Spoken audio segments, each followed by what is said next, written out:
Deux motoneigistes ont tragiquement perdu la vie durant le temps des fêtes. Alors qu'un homme de 70 ans a perdu la vie dimanche à Valparadis, au nord de la Sarre, après que son engin ait entré en collision avec un garde-fou, un autre homme, lui âgé de 43 ans, est décédé la semaine dernière alors que sa motoneige a sombré dans les eaux de la rivière Aricana à Amos. C'est toujours désolant d'entendre qu'il y a des gens qui sont décédés en motoneige. Chaque fois qu'on voit qu'il y a un décès en lien avec un sport qu'on aime tant, ben, le cœur nous arrête un peu.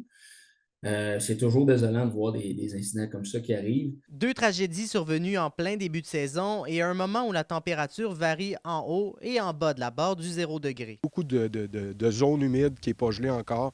On défonce avec les machines. Fait que c'est pas évident de remplir, puis il n'y a pas beaucoup de neige pour remplir les trous. Donc, c'est là où on en est présentement, puis on espère que le froid va rester, puis qu'on va être capable de continuer à ouvrir les sentiers, puis à avoir de la neige pour surfacer, pour que ce soit beau, là. On est à peu près à la même place qu'on était il y a 3 semaines, là, quand on est sorti la première fois. Fait que là, on espère que ça va rester gelé. Plusieurs consignes de sécurité sont recommandées lors de randonnées en motoneige. C'est vraiment de circuler avec prudence, respecter la signalisation. Puis si jamais on voit des rubans sur les côtés dans le sentier, ben, c'est de faire attention, ralentir, ça indique des dangers. Fait que c'est juste d'y aller prudemment. Faut vraiment pas prendre de chance, aller dans un sentier balisé, rester dans un sentier balisé, puis la même chose les cours d'eau.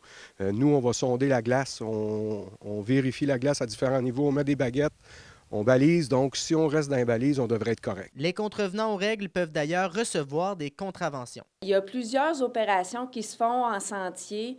Oui, vous pouvez avoir des amendes pour les vitesses excessives et effectivement pour s'il vous manque des équipements sur votre motoneige si vous n'avez pas votre casque de protection, vous pouvez également y avoir une amende. L'arrivée des températures froides dans les prochains jours devrait certainement aider les pistes pour les motoneigistes. Alexis Dumont, RNC Nouvelles.